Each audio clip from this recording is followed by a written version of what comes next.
नमस्कार दोस्तों, आप सभी का आपके अपने YouTube चैनल हेल्थ टिप्स इन हिंदी में स्वागत है। दोस्तों, आज मैं आपको बताऊंगा सूखी खांसी का घरेलू इलाज। जी हाँ दोस्तों, खांसी एक ऐसी समस्या है जो हर किसी को कभी भी हो सकती है। मौसम में जरा सा बदलाव से हमारे शरीर में सबसे पहले असर होता है और सर्दी खांसी जैसी बीमारी हमें जकड़ लेती है। कई बार सर्दी तो ठीक हो जाती है लेकिन खांसी पीछा नहीं छोड़ती और ये खांसी बिना कफ के सूखी होती है। लेकिन कुछ घरेलू उपायों द्वारा खांसी को बिल्कुल ठीक किया जा सकता है।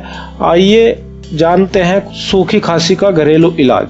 नंबर 1, हल्दी और शहद। दोस्तों, आधी चम्मच हल्दी लो और उसको तवे पर भून लो, फिर उसमें 1 चम्मच शहद मिलाकर उसका सेवन करें। यह बहुत गुणकारी नुस्खा है जिससे हर तरह की खांसी ठीक हो जाती है।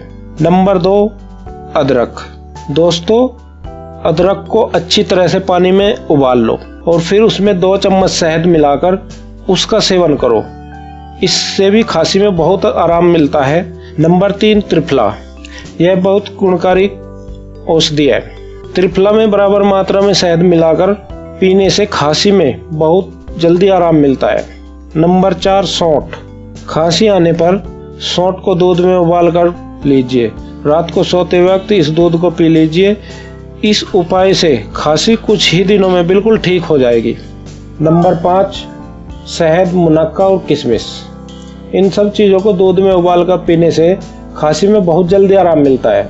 नंबर 6, तुलसी के पत्ते और अदरक। इन दोनों की चाय बनाकर पीने से खांसी में बहुत जल्दी आराम मिलता है। नंबर 7, लहसुन। 1 कप पानी में 2 या 3 लहसुन की कलियां और अजवाइन की पत्तियां डालें और अच्छे से पका लें।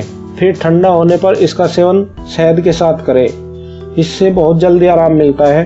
नंबर 8, नींबू। 2 चम्मच नींबू के रस में 1 चम्मच शहद मिक्स करें।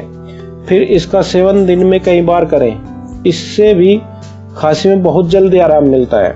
नंबर 9, 1 गिलास गर्म पानी में नमक मिलाकर इसके गरारे करने से खांसी में बहुत जल्दी आराम मिलता है। इसका सेवन दिन में कई बार करें। नंबर 10, हर्बल चाय। हर्बल चाय तुलसी, अदरक, काली मिर्च की बनाकर पीने से खांसी में बहुत जल्दी आराम मिलता है। दोस्तों, मेरे द्वारा दी गई ये जानकारी आपको कैसी लगी, प्लीज कमेंट में लाइक करें और मैं आप तक नई वीडियो पहुंचाता रहूं, इसके लिए मेरा चैनल सब्सक्राइब करना ना भूलें। धन्यवाद।